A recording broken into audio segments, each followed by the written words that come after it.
Nuestro invitado de hoy intentó 3 veces llegar a la alcaldía de Bogotá.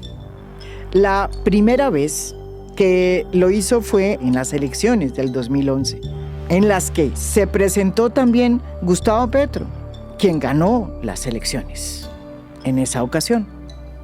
Carlos Fernando quedó de cuarto en representación de Cambio Radical. Su segunda vez fue hace 4 años, en las elecciones del 2019, ganadas ampliamente por Claudia López, una candidata que fue siempre imbatible. En esa ocasión, Carlos Fernando Galán fue un candidato independiente y presentó su candidatura por firmas. Quiero agradecer al más de 1 millón de personas que creyeron en nuestro proyecto político. No es un resultado menor para Bogotá. Debemos mentalizarnos que hoy surge un nuevo movimiento de centro, independiente, que vota libre, sin partidos políticos. Hoy nace Bogotá para la gente. En las elecciones que se dieron el domingo era la tercera vez que Carlos Fernando Galán presentaba su nombre a consideración de los bogotanos. Y esta vez ganó. Y ganó en Francalid, debo decir, con una abrumadora mayoría de votos. Tanto que no fue necesario ir a una segunda vuelta. Llega al poder con la bandera del nuevo liberalismo, el partido que fundó su padre, Luis Carlos Galán, quien fue asesinado en 1989 por el narcotráfico, por Pablo Escobar, digamos las cosas como son. Luego de que había logrado entrar de nuevo al Partido Liberal y convertirse en el candidato de esa colectividad, Galán en las encuestas iba en la punta y era el candidato más opcionado para ganar las presidenciales que se iban a hacer 6 meses después, en enero de 1990. A nuestra patria llegó, como llegó a más de 60 países del mundo,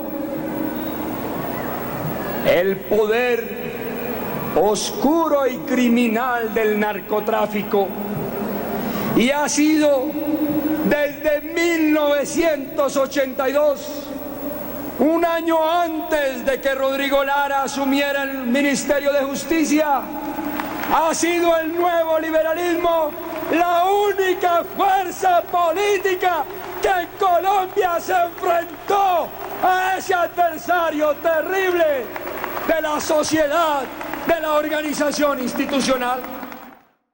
A pesar de que tenía un linaje político, Carlos Fernando Galán comenzó como lo hacen todos los que quieren llegar al Olimpo. Fue concejal de Bogotá primero, en el periodo 2008, donde fue el concejal que denunció el escándalo del carrusel de la contratación en Bogotá y que reventó durante la administración de Samuel Moreno. Después de aprobar su primera derrota en la campaña del 2011 a la alcaldía de Bogotá, terminó trabajando en el gobierno de Juan Manuel Santos, en la Secretaría de Transparencia. Al primer partido al que perteneció fue Cambio Radical. Y fue con ese partido que llegó al Senado. Fue además director de esa colectividad, en momentos en que ese partido, cuyo jefe natural era Germán Vargas Lleras, pues estaba integrado por unos políticos muy cuestionados. Aunque siendo director del partido en su hoja de vida, Carlos Fernando Galán dice que revocó más de 300 avales a candidatos cuestionados en todo el país de Cambio Radical. Sus críticos dicen lo contrario.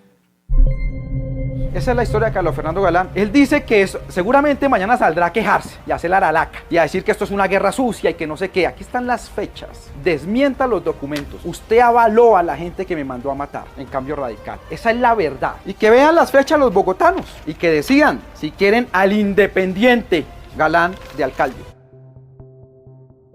Lo cierto es que en buena hora, Carlos Fernando Galán renunció a ese partido en el 2018.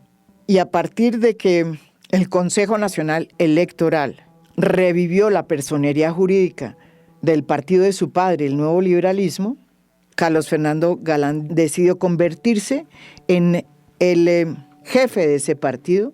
Se presentó en las pasadas elecciones al Congreso sin mucha suerte, porque su lista solo sacó una representante a la Cámara, pero un año después se impuso como el nuevo alcalde de Bogotá con una votación que ya desearían muchos haber tenido, en un sitio donde hace tan solo un año votaron por Gustavo Petro. Le damos la bienvenida al alcalde electo de Bogotá, Carlos Fernando Galán. La tercera es la vencida. En su caso, se cumplió esa máxima, ¿no es cierto? Fue la tercera vez. Muchas gracias, María Jimena. Sí, la tercera, insistí, persistí y hasta que lo logré. Ahora tengo la gran responsabilidad y la gran expectativa que se generó alrededor de este triunfo de responderle a la ciudad, y estamos trabajando para eso. Bueno, precisamente hoy que estamos haciendo la entrevista, se registraron varias noticias que dan cuenta de cómo los cerros orientales están siendo hoy blanco de asaltos y de robos por parte de bandas que atracaron a varios caminantes este fin de semana. Es una noticia que se repite constantemente, no solamente en los cerros orientales, desgraciadamente. La seguridad ha sido el San Benito de Claudia López. Los índices de violencia en los crímenes como el hurto, el robo a mano armada, han ido incrementándose considerablemente en los últimos años y sobre todo en los últimos meses, según lo que dice Bogotá Cómo Vamos. La alcaldesa de Bogotá ha dicho que el problema de seguridad de Bogotá no es responsabilidad tanto de la alcaldía. Primero le echó la culpa a la migración venezolana. Después dijo que la responsabilidad era de Petro, porque pues no colaboraba con Bogotá. Después señaló como responsables a los jueces que liberaban a los ladrones que la policía capturaba. Usted es consciente, Carlos Fernando, que llega a Bogotá en un momento muy difícil, donde se necesita de una política de seguridad que le devuelva a los bogotanos una tranquilidad que se está perdiendo y que se había adquirido. No vamos a decir de quién es la culpa, más bien cuál va a ser su político y qué cree que fue lo que le faltó a Claudia en materia de seguridad y cuáles fueron sus aciertos en esa materia. Bueno, a ver, María Jimena, efectivamente la seguridad es el tema más crítico, tal vez, que requiere de medidas más rápidas para enfrentar lo que estamos viviendo. Yo creo que la alcaldesa falló al no asumir el rol como alcaldesa de articular la política. Claro que en el tema de seguridad hay una cantidad de actores que juegan un rol importante. Claro que el gobierno nacional lo juega, la policía, la rama judicial. Pero el rol de la alcaldesa debe ser liderar una articulación adecuada. Y la alcaldesa, al echarle la culpa al uno, después al otro, no logró articular bien a los diferentes actores ni liderarlos. Y yo he planteado desde la campaña, e insisto en eso, en que hay que cambiar el enfoque. La política de seguridad actual es limitada porque no entendió las dimensiones del problema. El problema en Bogotá no es un tema que se resuelve simplemente con vigilancia en las calles. Claro que se requiere, pero no se resuelve con eso. Aquí hay organizaciones criminales que están operando. Hay diferentes cifras. Ayer el director de la policía me hablaba de cerca de 115 organizaciones que operan en Bogotá. Algunas muy grandes internacionales, los Maracuchos, el Tren de Aragua, Satanás, entre otros. Hay otros que son locales. Entonces hay que entender las dimensiones del problema para poder enfrentarlo. Son organizaciones que, cuando uno mira cifras como el homicidio, María Jimena, en Bogotá, ya cerca de la mitad de los homicidios en Bogotá son por sicariatos, son organizaciones que están enfrentándose por mercados ilegales, por territorio, narcotráfico, todo tipo de actividades ilegales que ocurren en Bogotá. Lo que ocurrió, por ejemplo, ayer en Ciudad Bolívar, en Caracolí, donde aparecieron en una vivienda muertas 4 personas. pues eso tiene que ver seguramente con enfrentamientos entre bandas delincuenciales que están operando en Bogotá. Entonces, lo primero es cómo enfrentamos eso. Mi visión es sentarse con la rama judicial y la policía y la fiscalía para fortalecer todo lo relativo a la investigación criminal y a la inteligencia. Esas organizaciones no se desarticulan con policías en la calle simplemente. Se desarticulan es con investigación que determine cómo operan, quiénes operan, cómo mueven los flujos de recursos, cómo se abastecen de droga o de armas y cómo les caemos en su integralidad a la operación criminal que ellos están liderando. Entonces, ese es un primer paso clave, es fortalecer eso. Insisto, ayer hablé mucho con el director de la policía de este tema y tenemos todo el compromiso de enfrentar eso con ese fortalecimiento de la investigación criminal y la inteligencia en Bogotá. Segundo, pues hay, digamos, ciertos espacios donde uno puede tener una intervención rápida y un impacto rápido en la seguridad, y es zonas donde ocurren la mayoría de delitos en Bogotá. La mayoría de delitos en Bogotá ocurren alrededor del sistema de transporte público, la inmensa mayoría. No solamente en el sistema, sino en los corredores por donde pasa el sistema de transporte público, y eso se concentra especialmente en el centro. El centro de Bogotá tiene, por ejemplo, una tasa de homicidios que es 4 o 5 veces superior a la tasa de homicidios del resto de Bogotá. El centro. Estamos hablando de Mártires, de Santa Fe. Ahí hay que hacer una intervención particular, porque ahí se concentra buena parte de la operación de esas organizaciones criminales. Sí. Tercero, hablé con el director de la policía del pie de fuerza, claro que se requiere. Para mí el pie de fuerza no es simplemente pensar en un pie de fuerza que, repito, esté en las calles vigilando. Sí necesitamos, y tecnología para vigilar y herramientas para ser más efectivos en la investigación, claro. Pero un pie de fuerza que, insisto, fortalezca lo que le menciono, y perdóneme por ser insistente, investigación criminal e inteligencia. Vamos a trabajar en fortalecer muchísimo eso, porque eso es lo que nos va a permitir identificar esas organizaciones que operan en Bogotá. Entonces esa es la apuesta que ya empezamos a hablar con el director de la policía. Vamos a trabajar con los diferentes actores. Yo creo que es muy importante mi rol como alcalde de articular con ellos. Bogotá tiene presupuesto, ha tenido presupuesto. Hay que utilizar bien ese presupuesto en seguridad y hay que utilizarlo precisamente para fortalecer lo que se requiere en la ciudad. ¿Y no nos puede decir aquí los nombres de los posibles secretarios de seguridad que tiene en mente o que tienen la baraja? Cuéntenos. Bueno, ahí tengo varios, no los voy a revelar todavía, pero debe cumplir los siguientes criterios. Los siguientes criterios. Primero, una persona que conozca la problemática a fondo, la problemática de cómo operan las organizaciones criminales en Bogotá. Segundo, que tenga interlocución con los actores relevantes, o sea, con la policía, que lo respeten y respete a la policía. Que tenga un liderazgo político también. Y cuando digo político no es, digamos, político de partidista, sino que tenga la capacidad de liderar una política pública, y eso lo implica sentarse con diferentes actores y empujar para adelante, digamos, en el mismo sentido a los diferentes actores.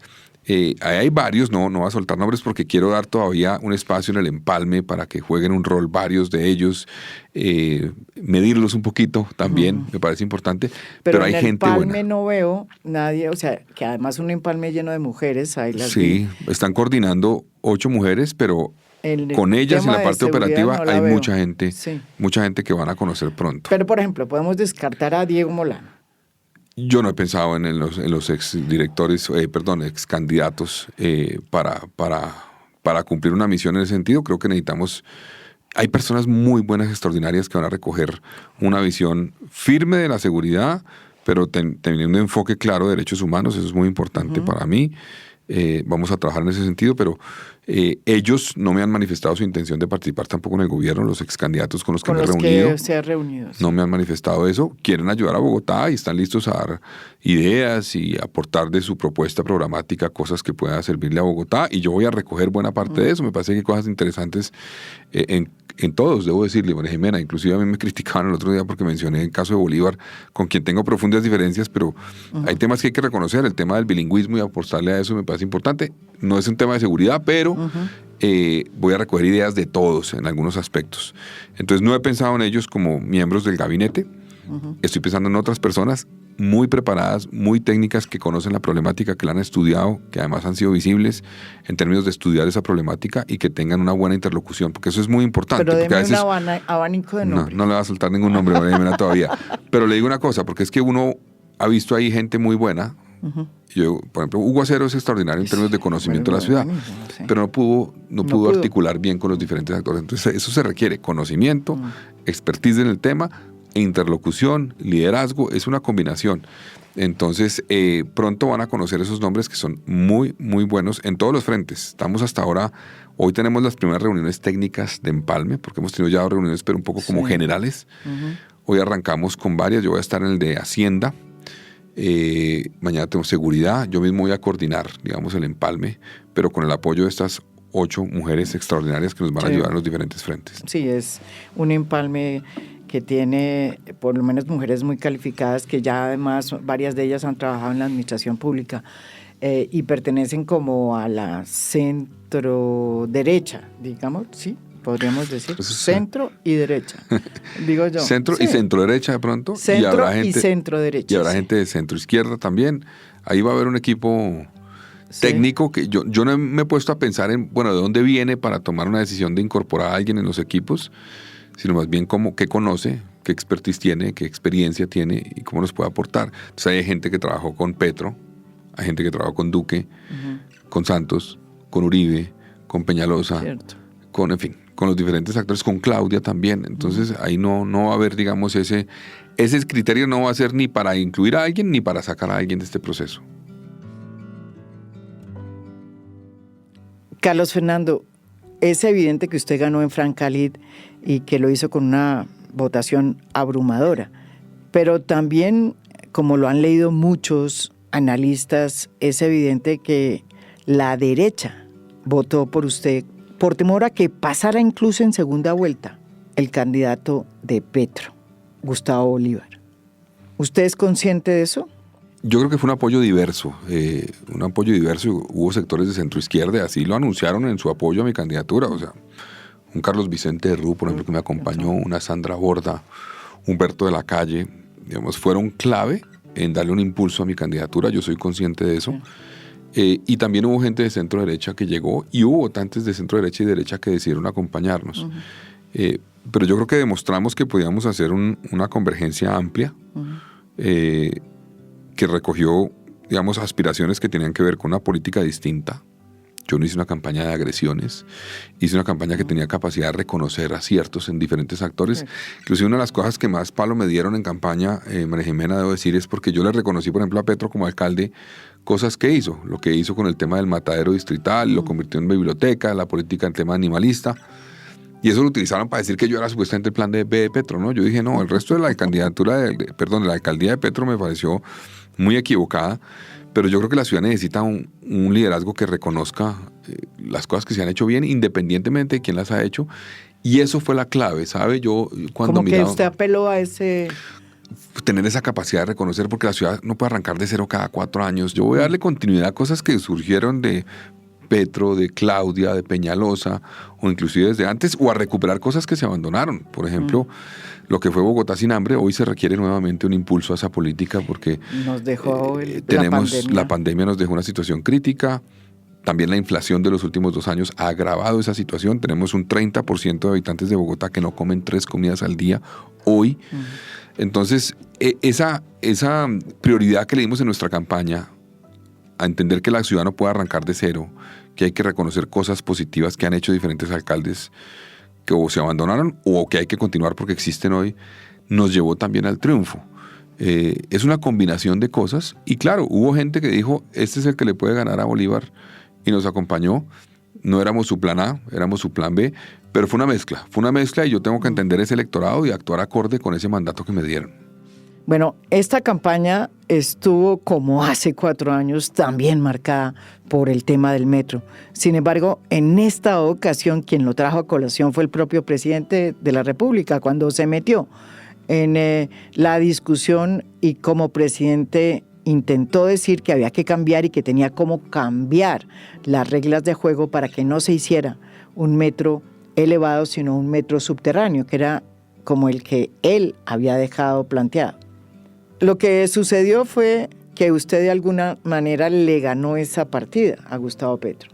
A pesar de que el presidente tiene razón, y eso sí lo creo yo, en decir que lo que le conviene a Bogotá es realmente un metro subterráneo, porque el metro elevado es una farsa que es, en realidad lo que es un subsidiario del sistema de Transmilenio, pues como que la ciudad se cansó del debate y votó porque se hiciera la obra tal como está ya planeada. Hay varios elementos. Uno, pues a mí me parece como... Es relativo decir cuál es el mejor metro realmente, porque el mejor metro es el que se puede hacer. Es el que se puede hacer. Uno se puede quedar con un mundo ideal del metro que quisiera que tuviera Bogotá, pero si no es viable financieramente, si nunca lo fue viable financieramente, es muy, muy difícil. Yo recuerdo una cosa que se nos ha olvidado mucho a los bogotanos y a las bogotanas, y es que el proyecto del presidente Petro, pues en ese momento alcalde, que le dio impulso al proyecto de Samuel Moreno, iba por la 11 y la 13. Exacto. Y recuerdo que a partir, si mal no recuerdo, alrededor de la 40 o 45, hacia el norte, ya no podía ser por tuneladora, sino que tenía que ser con una técnica de construcción que es, no recuerdo cómo es el término técnico, pero es por pantallas. Entonces tienen que abrir el hueco desde arriba, de unos 25 metros de profundidad de lado a lado, y después ponen unas pantallas que cierran el hueco. Era una obra realmente compleja. Es que usted piense, María Jimena, ¿cuánto mide profundidad el deprimido de la 94? Yo creo que no más de 8 o 10 metros. Estamos hablando del triple de profundidad durante toda la carrera 11 y la carrera 13. Claro, porque así se construyen los metros subterráneos. Claro, pero los de suelos, México, de Moscú, pero los suelos de Bogotá tienen esa particularidad. En algunos casos se puede con tuneladora, que es relativamente más fácil. En otros no se puede, como aquí, que dijeron en los estudios no se podía. Eso tiene un impacto. Entonces, ese metro, recuerdo que lo empezaron a recortar porque iba hasta la 127, después que hasta la 100 porque no daba. Después, el mismo gobierno Petro contrató a la Financiera de Desarrollo Nacional para que hiciera un estudio de alternativas. Y esa misma financiera, en consultas que hizo, puso sobre la mesa elementos como hacer tramos elevados para el metro, por ejemplo. Pero estamos hablando del gobierno, el gobierno Petro. Peñalosa ganó, y hay que decirlo, diciendo yo lo haría elevado. Y así ganó la alcaldía. En su campaña lo dijo. Y ganó la alcaldía, que fue un mandato popular, pues que hay que respetar. Y logró, yo creo que se demoró obviamente, pero logró dejarlo contratado, cosa que nunca nadie había hecho. Sí, es un metro que se le cuestiona porque precisamente es casi subsidiario del sistema Transmilenio. Eso también es una discusión que habrá que dar más técnicamente, pero usualmente el sistema de mayor capacidad y más rápido, pues no tiene estaciones tan cercanas la una a la otra, ¿no? Porque si no, pues no sería tan rápido. Y la idea es que sea rápido y que mueva muchos pasajeros en general en la ciudad. Pero eso es otra discusión que habrá que dar. Pero el proyecto ya está adjudicado, está en obra, está en construcción. Cambiar ese proyecto era una locura y yo sí, pues me metí en cierta forma en esa discusión de cabeza porque consideré que era un error replantear el proyecto. Y me lo decían en todos los rincones de Bogotá, María Jimena. Todo el mundo me decía, por favor, ese proyecto tal vez nos habría gustado más subterráneo. Había gente que decía, pero ya está contratado así, ya está avanzando, ya tiene 25% de avance, no se pongan a replantearlo porque eso termina en nada. Porque no solamente es el cambio y la implicación que tiene para la obra y la demora y el costo adicional que dice el gobierno Petro, como que lo ponemos un poco como si fuera una finca esto, ¿no? Yo le pongo esa plata, como si fuera plata del bolsillo del presidente y es plata del país, de los impuestos. Pero además no contemplaban posibles demandas. O sea, otros que participaron en la licitación podían decir, venga, cambiaron el objeto de ese proyecto, es distinto, entonces yo debería participar en eso. En fin, eso generaba grandes riesgos al proyecto, que en mi opinión era una equivocación abrir esa compuerta. Por eso defendí vehementemente y pedí un mandato para que ese proyecto continuara. Y creo que ya la decisión de los bogotanos y las bogotanas es una decisión tomada. Sí. Ya tomaron una decisión hace 4 años, la volvieron a tomar ahorita. Yo he oído que el presidente ha planteado el tema de la figura de un plebiscito. Me parece que ya ese plebiscito ocurrió y lo que hay es que acompañar ese proyecto para que salga adelante. Y yo le propongo al presidente que nos sentemos a avanzar en la red de metros que requiere Bogotá. Estoy de acuerdo que una línea y esa primera línea no es suficiente. Se requiere complementar con la segunda y una tercera línea. Yo estoy convencido que un legado del gobierno nacional en llave con Bogotá puede ser concretar en lo que ya ha avanzado la administración distrital, debo decirlo, con la Nación, la segunda línea y concretar una tercera línea para Bogotá. Eso ya será la base de un sistema de transporte que tenga como eje una red de metros de alta capacidad, que es lo que necesita Bogotá. Yo no soy enemigo de Transmilenio, creo que Transmilenio hace parte del sistema, pero evidentemente Bogotá necesita una red de metros. Ya se está avanzando en la primera línea, avancemos en la segunda, presidente, y avancemos en la tercera. Otro megaproyecto o obra que causó también una gran discusión y debate en esta campaña, que fue más bien plana, es el tema del Transmilenio por la Séptima. Un proyecto que Claudia López, a pesar de que dijo en campaña que no lo iba a hacer porque no lo encontraba positivo para Bogotá, decidió asumirlo como una bandera. Y anda todavía buscando hasta el último minuto dejarlo en pie, a pesar de que ya un juez de la República le dijo que no se podía. Ella presentó una tutela. Usted ha dicho que este Transmilenio por la Séptima, tal como lo ha planteado Claudia López, es un proyecto contraproducente, que no tiene estudios y que es errático, y que con ese no va a estar de acuerdo, y que más bien buscaría nuevas soluciones. ¿Cómo serían esas nuevas soluciones? A ver, yo en campaña planteé que era equivocado el diseño que tenía ese proyecto. Usted lo dijo. Eliminaba, por ejemplo, el carril mixto por completo en el costado occidental, o sea, norte-sur. Eso para mí es un error, no cabe, digamos, como está planteado, no cabe. No cabe porque es que ni siquiera se dice dónde se mete todo ese tráfico, no le explican a uno. No hay un sustento técnico que demuestre que la 11 y la circunvalar van a poder absorber ese tráfico mixto. Entonces eso, yo planteé que eso estaba equivocado. En mi programa de gobierno dije, podemos avanzar en el corredor norte, de la 100 hacia el norte, donde hay espacio, pero el otro hay que revisarlo, y hay que revisarlo con participación ciudadana, no imponiendo, digamos, una figura, sino trabajándolo. Ahora, salió una decisión judicial que frenó el proyecto. La decisión, debo decir, en mi interpretación es que no elimina la posibilidad que se haga algo en la séptima, como lo interpretó la administración distrital. Lo que dice básicamente es que el proyecto, como estaba contemplado, iba en contravía del plan de desarrollo de la alcaldesa Claudia López. En ese plan de desarrollo se prohibió, por iniciativa de algunos concejales, avalado eso por la administración distrital, se prohibió un modelo, digamos, un sistema de transporte tipo troncal en la séptima.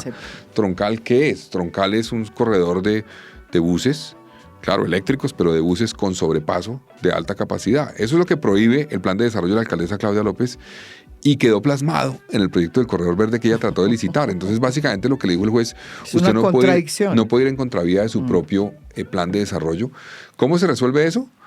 Con un nuevo plan de desarrollo, claro, pero para mí no es un nuevo plan de desarrollo que incorpore el proyecto de la alcaldesa Claudia López tal cual como está, no. Sino un estudio con participación ciudadana incidente que nos lleve a la mejor solución para ese corredor de la séptima, que conecte el transporte del norte, de Usaquén, de Ucodito, de Santa Cecilia, de Cerro Norte, del Ijacá, con el centro de Bogotá, pero que garantice, digamos, que no se colapse la movilidad en el centro ampliado de Bogotá, como estaba, en mi opinión, proyectándose por cuenta de ese proyecto, eliminando el carril mixto. Y hablando de obras, ¿qué va a hacer usted con la cantidad de obras sin terminar dejó la alcaldía de Claudia López? Hay muchas con problemas, muchas que tuvieron problemas de las horas de valorización, por ejemplo, que adjudicó el alcalde Peñalosa, que tuvieron problemas en su ejecución. La alcaldía ha tomado control de algunas de ellas ya. Sí. Vamos a entrar a revisar absolutamente todas. Lo vamos a hacer durante el empalme para tomar las decisiones que podamos tomar legalmente desde el 1 de enero. Si podemos asumir la obra nosotros, asumirla o entregársela a otro contratista. En fin, buscar las fórmulas que nos permitan agilizar esos procesos. Y eso requiere gerencia. Pero ¿sabe cuál es uno de los principales problemas en las obras de Bogotá? Es la falta de coordinación entre diferentes entidades. Es decir, el acueducto tiene que dar un concepto favorable a un diseño y a veces tarda 4, 5, 6 meses y mientras tanto la obra quieta. Ya la vía reventada, los polisombras en los lados y la obra no avanza porque el acueducto no da luz verde. Eso tiene que acabarse. Tenemos que sentarnos y en el IDU vamos a hacer una revisión de los procesos para que garanticemos que se articulen bien las entidades y no tengamos esa dificultad, porque es muy complejo lo que ha vivido Bogotá por cuenta de obras que han tenido diseños y estudios no actualizados y luego falta de coordinación entre entidades que llevan, sumado a contratistas incumplidos, ¿no? O sea, es una combinación de una cantidad de problemas que hemos tenido. Pero al distrito le queda muy fácil articular mejor a las entidades, eso depende desde la misma alcaldía. Yo sé que la alcaldesa creó una junta de infraestructura que ha buscado resolver eso, no lo ha logrado como habíamos esperado. Vamos a revisar esa junta para que funcione y las entidades dejen de pelear y se pongan de acuerdo y resuelvan los problemas de las obras.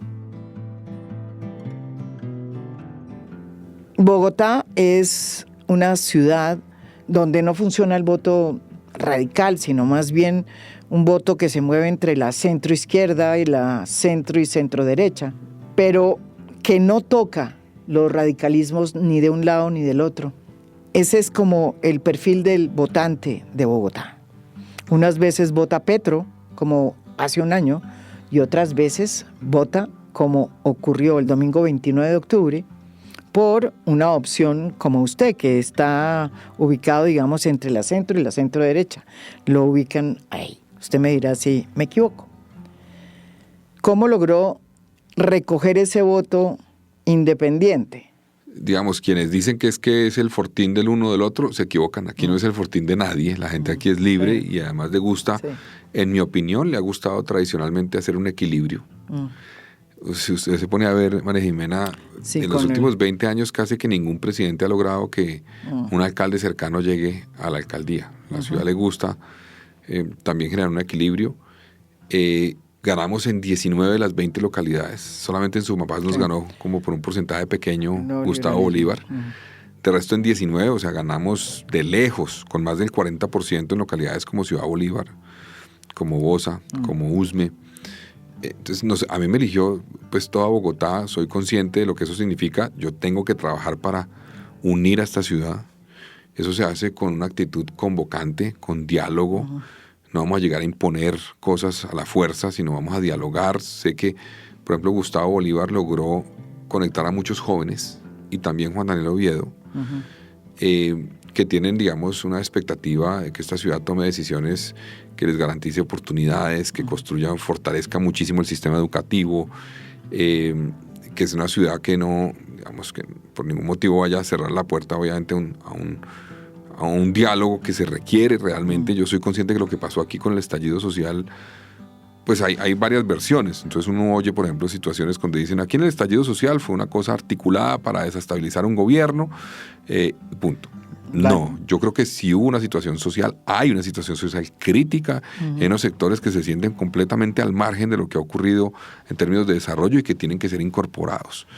El otro extremo es que aquí no ocurrió tampoco nada en términos de violencia, y sí ocurrió una situación donde se aprovechó la situación de estallido social por algunos actores ilegales. Entonces, yo estoy un poco en el medio, en que hay que reconocer la crisis social que ha vivido, que llevó a ese estallido social, pero hay que legitimar a la fuerza pública, porque también perdimos parte de esa legitimidad por actuaciones de algunos miembros de la fuerza pública que todos reconocemos, que todos, o casi todos, digámoslo así, y el compromiso mío va a ser trabajar en esos dos aspectos, en recuperar la legitimidad de la fuerza pública en Bogotá, pero también en demostrar que mi gobierno no va a ser un gobierno que niegue por ningún motivo la crisis social que ha vivido Bogotá y que ha vivido Colombia.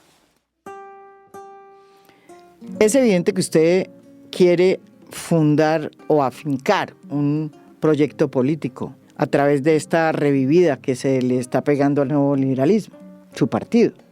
Sin embargo, hay críticos que señalan que este nuevo liberalismo que usted empuña no es tan nuevo y que en varias de las regiones donde presentó candidatos lo hizo en coalición con clanes políticos que practican pues una política que tiene que ver con la compra de votos. Y que ese fue el caso, por ejemplo, de lo que sucedió en Bello con el clan de Suárez Mira. ¿Usted qué le dice a esos críticos? Yo debo decir que el partido tomó la decisión de construir unos estatutos con autonomía a las regiones para que tuvieran la posibilidad de desarrollar, digamos, su proceso, digamos, de construcción de partido de manera autónoma en las regiones. Así fue, no hubo una imposición de parte del partido de decir ustedes con quién pueden, con quién no pueden. Hubo unos criterios. Ahora, hay casos que han visibilizado, digamos, que son equivocados. En el caso, por ejemplo, ese de Bello, Antioquia, fue una alianza que se hizo para el Consejo. Exacto. ¿Qué ocurrió? Cuando se identificó que eso había ocurrido, renunciaron todos los candidatos del nuevo liberalismo a la lista. Y se deshizo la alianza, antes de las elecciones. Antes de las elecciones. Se deshizo la alianza. Entonces, pues obviamente algunos se enfocan en ese tipo de cosas. Yo le transmito al partido las inquietudes cuando me llegan. De inquietudes que pudo haber. Se avalaron más de 4.000 candidatos en el partido a nivel nacional. No es fácil ese proceso, no es nada fácil. Lo que entiendo es que se hizo un esfuerzo grande para que ahí no cayera ningún clan, y cuando ocurrió como eso que ocurrió en Bello, pues se tomaron las decisiones para que esas personas renunciaran al proceso, que no hubiera, digamos, alianzas con algunos sectores, por ejemplo con el pacto histórico. No hubo alianzas, entiendo, en ninguna parte del partido. Tampoco entiendo que hubo alianzas con el Centro Democrático. Entonces, esas fueron las decisiones que tomaron a instancias nacionales y transmitieron a nivel territorial.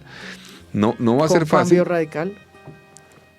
Yo no recuerdo si hubo alianza con Cambio Radical, no lo sé, digamos, porque yo no estuve al frente. Estuve al frente en Bogotá.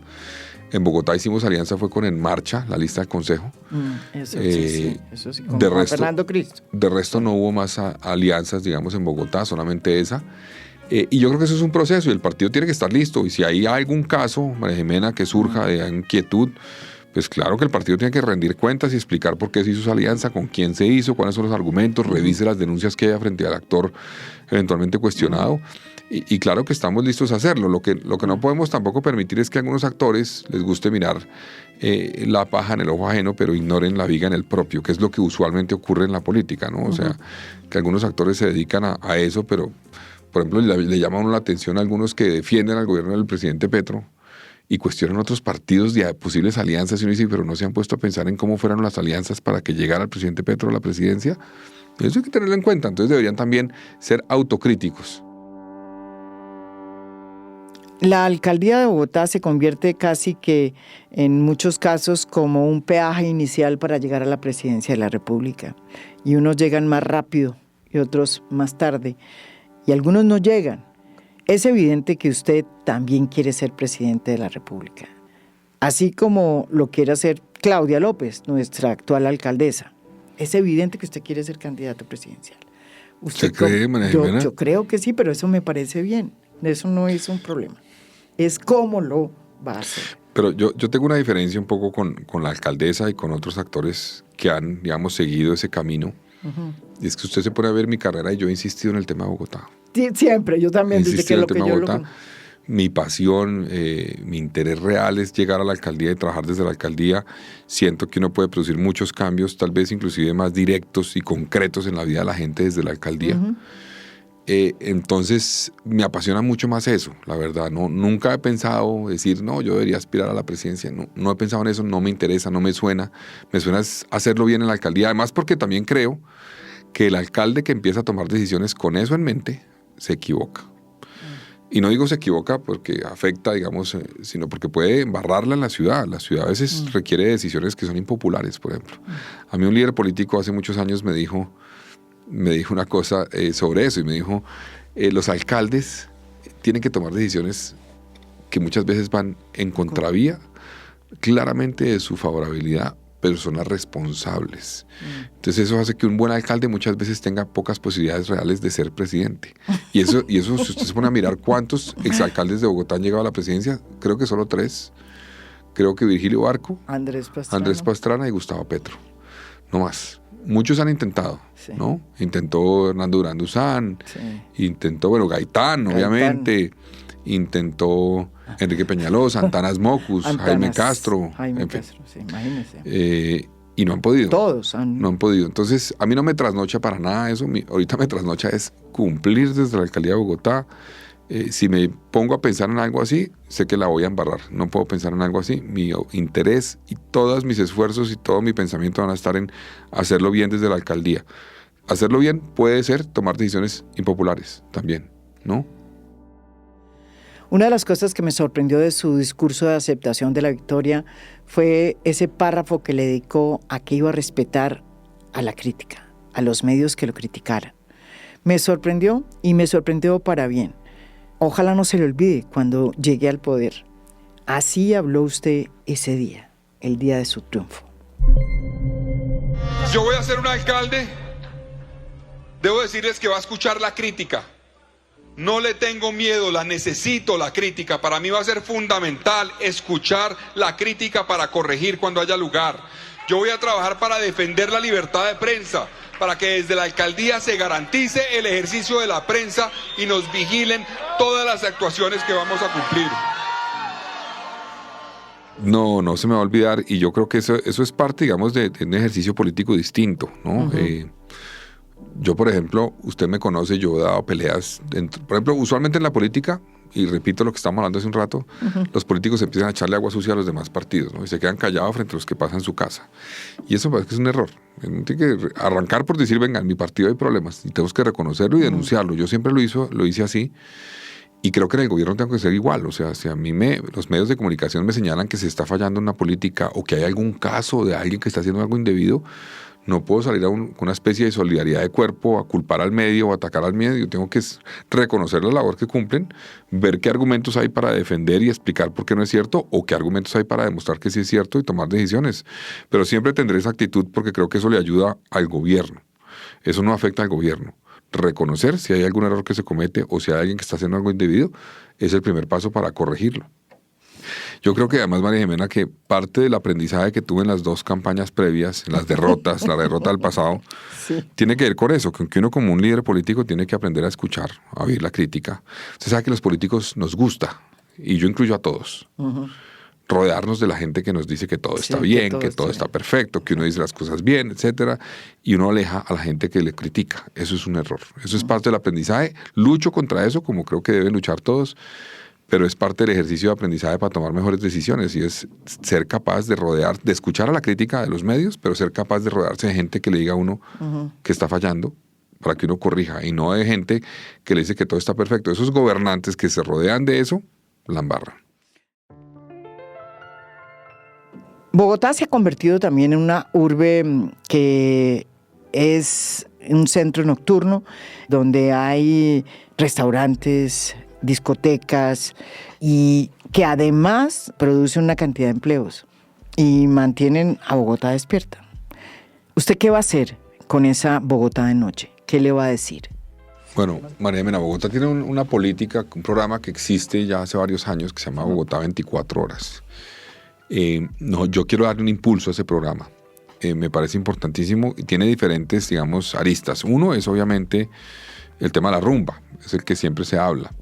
Pero hay temas que tienen que ver con también trabajo. Es decir, por ejemplo, Bogotá tiene ya un sector de la economía que trabaja durante las noches, porque la ciudad, por ejemplo, tiene actores que juegan un rol en temas BPO y temas de call centers a nivel internacional, donde Bogotá tiene ya un liderazgo y puede seguir construyéndolo, y eso tiene horarios nocturnos.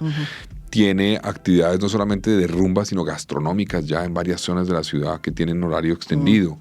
Entonces, la apuesta mía, y además es complementar eso, yo creo que, por ejemplo, los parques de Bogotá deberían ser utilizados durante las noches. No digo toda la noche, pero por lo menos hasta las 10 de la noche debería haber actividad en los parques, iluminación, que el distrito tenga programas de torneos, de deportivos, temas culturales. Hoy los parques, por ejemplo, no sé si María Jimena ha ido al Parque Gilma Jiménez. Ese parque queda en Bosa, en el borde con Kennedy. Es un parque realmente increíble, lo que se hizo ahí, la inversión que se hizo, pero lo cierran a las 5 de la tarde. Eso tiene sentido, tiene que tener actividad nocturna. Entonces, yo creo que Bogotá tiene que volcarse a la noche. Eso requiere varias medidas. Escoger los sitios donde va a haber un esfuerzo adicional en términos de seguridad, obviamente. Tenemos que tener buena iluminación, seguridad, grupos de reacción inmediata, trabajo conjunto con diferentes actores que nos pueden apoyar, como la seguridad privada, como los taxistas, como los moteros, por un lado. Por otro lado, transporte en horario nocturno. Eso es uno de los pedidos que ellos hacen. Uno de los problemas que tienen que ver con eso. No hay horario nocturno para el transporte y eso afecta.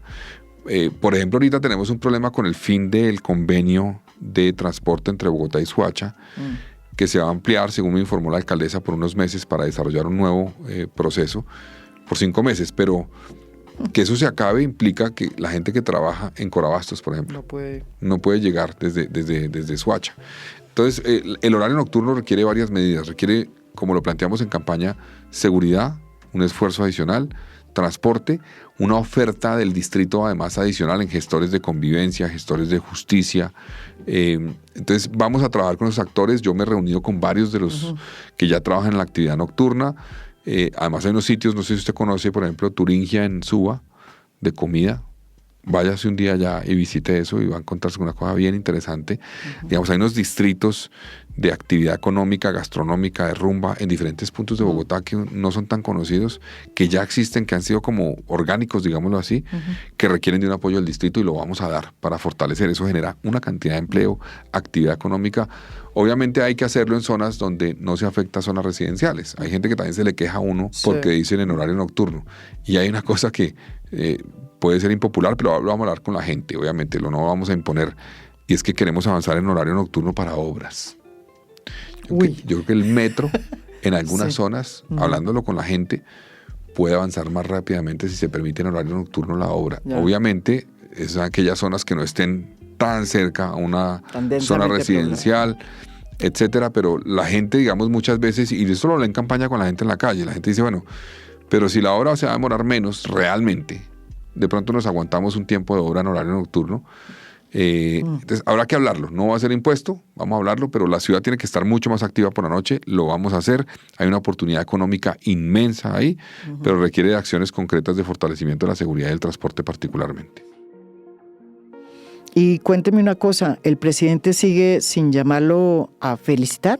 No, aún no me ha llamado. Yo ya he tenido contacto con el ministro del Interior, el de Justicia, con el director de la Policía. Estoy listo a trabajar con el gobierno. Tenemos diferencias, lo sabemos, lo hemos expresado, pero yo creo que es nuestra responsabilidad desde la alcaldía y la del presidente del gobierno trabajar de manera coordinada por el bien de Bogotá. Estoy listo a hacerlo.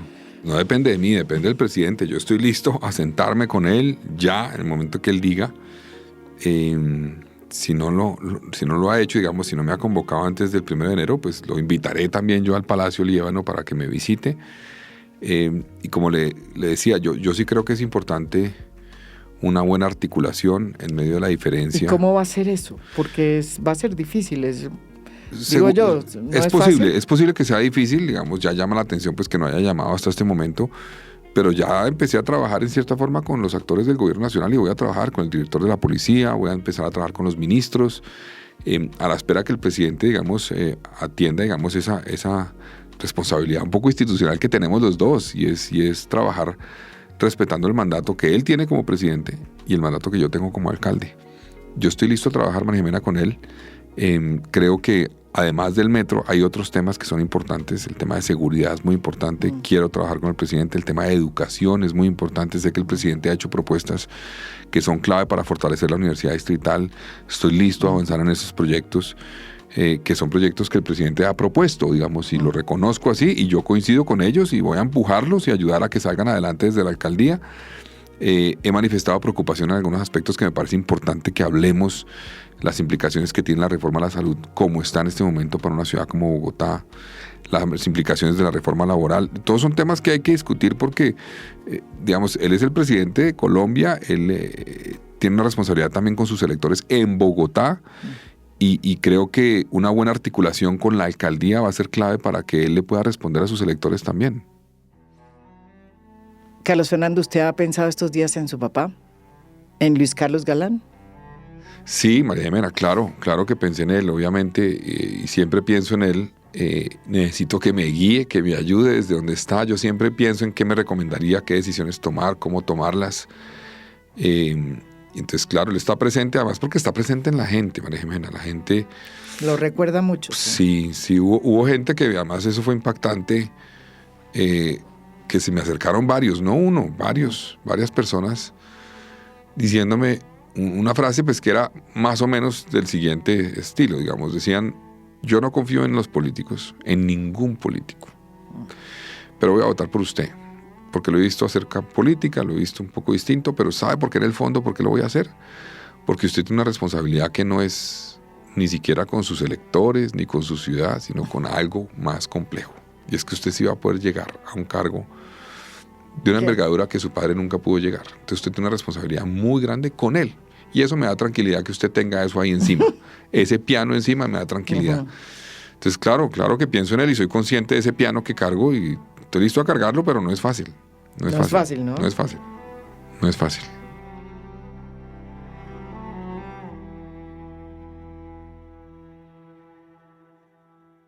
Esto es A Fondo. Mi nombre es María Jimena Duzán.